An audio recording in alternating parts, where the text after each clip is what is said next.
Barang siapa yang bersalawat kepada baginda Nabi sallallahu alaihi wasallam satu kali saja,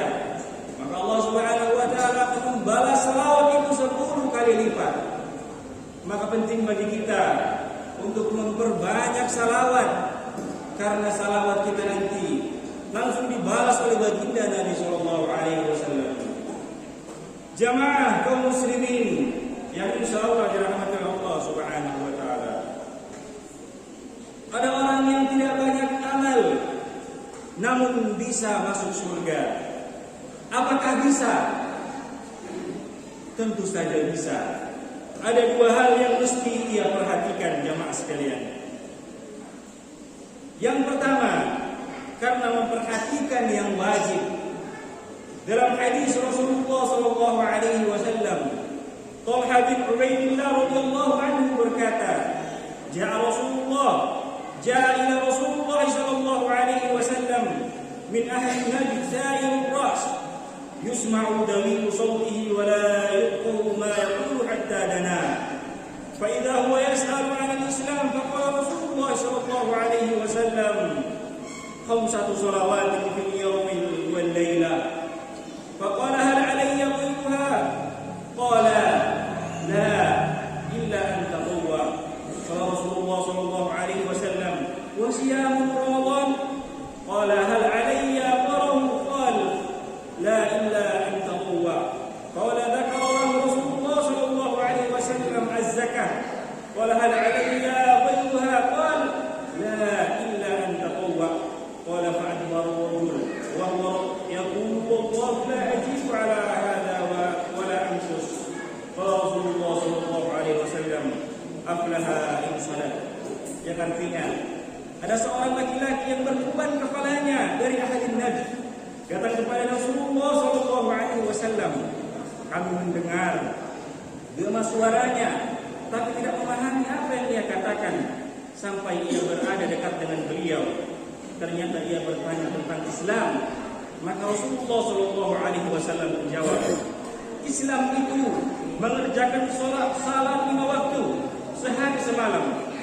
Laki-laki tersebut kemudian bertanya lagi, apakah ada kewajiban lain selain itu untukku?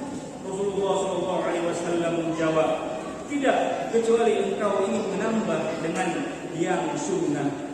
Rasulullah sallallahu alaihi wasallam mengatakan lagi, Islam juga mengerjakan puasa di bulan suci Ramadan. Laki-laki tersebut bertanya lagi, apakah ada kewajiban lagi selain ini untukku? Rasulullah sallallahu alaihi wasallam menjawab, tidak, kecuali engkau ingin menambahnya dengan hal-hal yang sunnah. Talha melanjutkan, Rasulullah sallallahu alaihi wasallam menyebutkan lagi tentang masalah zakat. Laki-laki tersebut bertanya lagi, apakah ada kewajiban lain selain ini untukku? Rasulullah sallallahu alaihi wasallam menjawab, tidak, kecuali engkau ingin menambah dengan yang sunnah. Lelaki itu kemudian berbalik, pergi lalu berkata, demi Allah, aku tidak akan menambahkan dan juga tidak mengurangi sedikit pun darinya. Rasulullah sallallahu alaihi wasallam lantas berkata, beruntunglah orang tersebut jika ia benar-benar jujur dengan perkataannya. Hadis riwayat Bukhari dan Muslim. Maka dari sini bisa kita lihat redaksi hadis bahwa hanya dengan salat 5 waktu, kemudian puasa, kemudian zakat, dan dia tidak menambah dan mengurangi sedikit pun, maka ia akan mendapatkan surga kalau ia benar-benar jujur dengan perkataannya itu, atau ia benar-benar mengerjakan hanya itu dan dia beriman kepada Allah, maka dia akan mendapatkan surga. Kemudian dalam hadis lain dari hadis Abu Hurairah radhiyallahu anhu, anna Arabiyyan ata an-nabi sallallahu alaihi wasallam faqala dullani ala amal idza amiltahu dakhaltul jannah. Qala ta'budullaha la tusyriku bihi shay'an wa tuqimus shalah al-maqdubah wa tu'iduz zakah al-mafruḍah wa tasum ramadan. Qala walladhi nafsi bi yadihi la ala had falamma wala an-nabi sallallahu alaihi wasallam man sarahu an yanzur ila rajulin min ahli al-jannah falyanzur ila hadha. Ada seorang Arab Badui datang kepada Nabi sallallahu alaihi wasallam lalu berkata, wahai Rasulullah, tunjukkanlah kepadaku amal yang jika aku lakukan aku dapat masuk surga.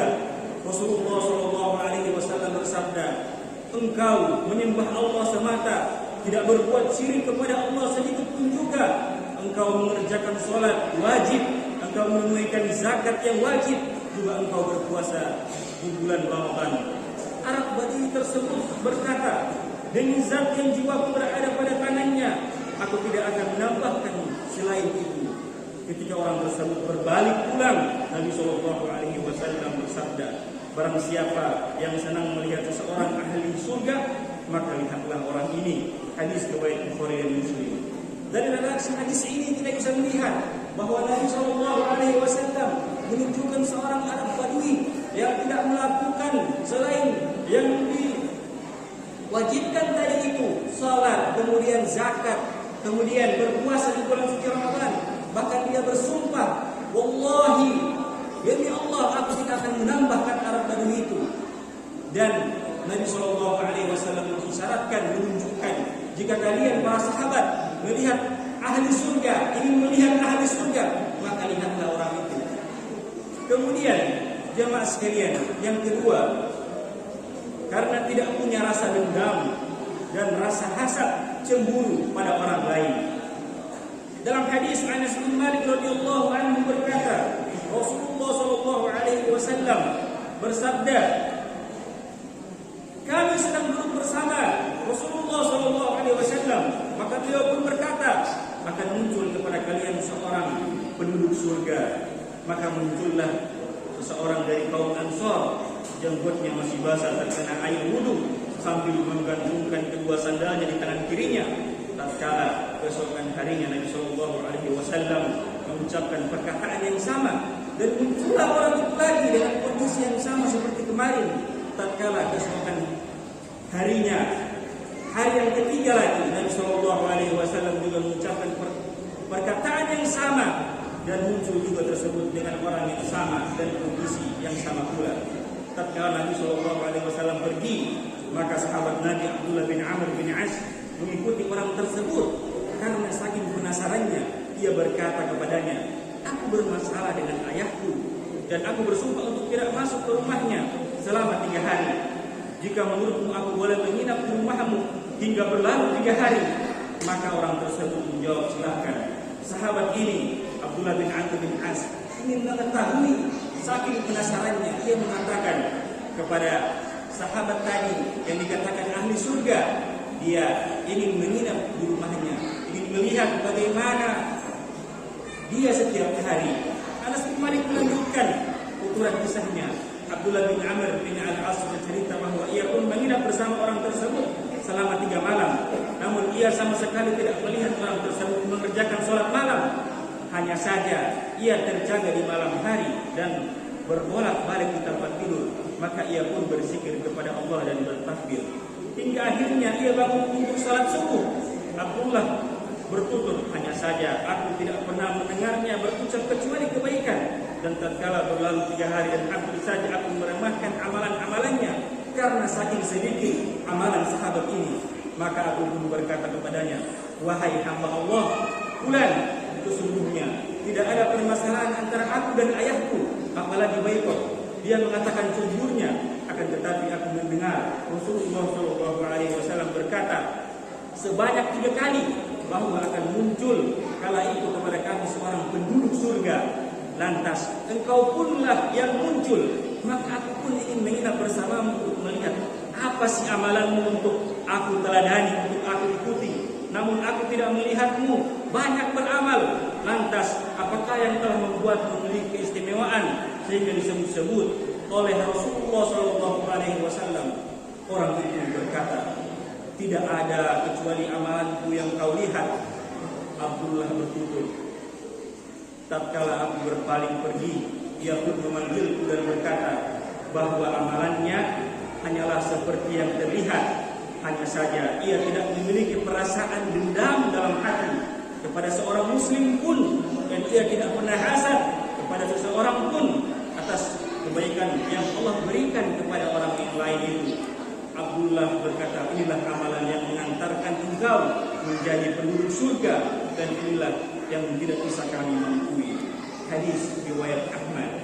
Maka dari itu jemaah sekalian, bayangkan sahabat ini tidak melakukan sholat tahajud sedikit pun. Ia hanya bangun kemudian berbolak dan berbolak balik kepalanya, hanya berzikir saja.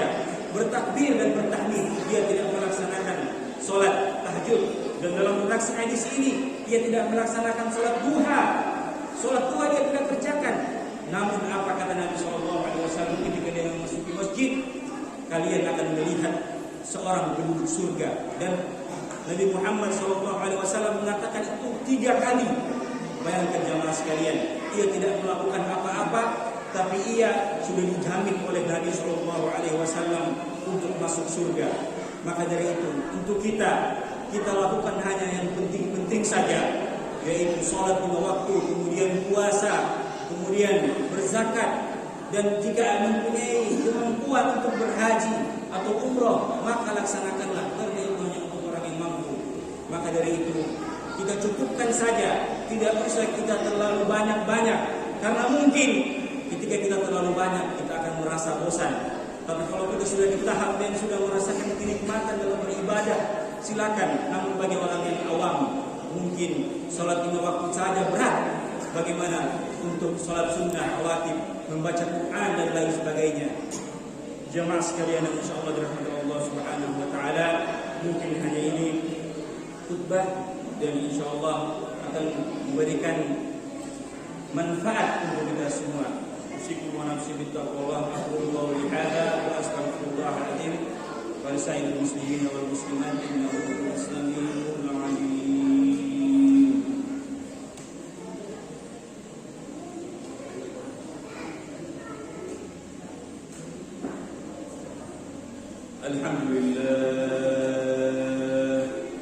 Alhamdulillah ala ihsanihi wa syukru lahu ala tawfiqi wa imtinani.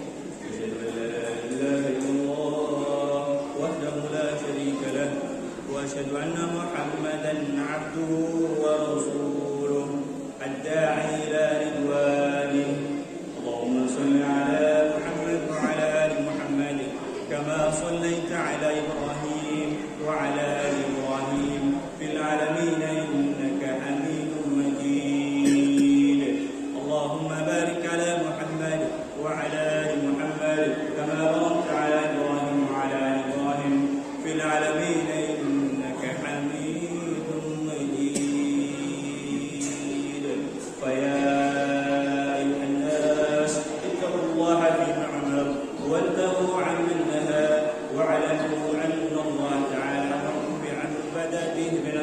وَإِنَّا بِمَلَائِكَةِ بِقُدْسِ فَقَالَ تَعَالَى إِنَّ اللَّهَ وَمَلَائِكَتَهُ يُصَلُّونَ عَلَى النَّبِيِّ يَا أَيُّهَا الَّذِينَ آمَنُوا صَلُّوا عَلَيْهِ وَسَلِّمُوا تَسْلِيمًا.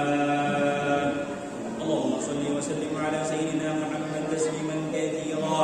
وارض الله عن الخلفاء الراشدين أبي بكر الصديق وعمر بن الخطاب الفاروق وعثمان بن عفان وعلي بن أبي طالب كرم الله وجهه، وعن بقية الصحابة والتابعين والتابع التابعين لهم بإحسان إلى يوم الدين.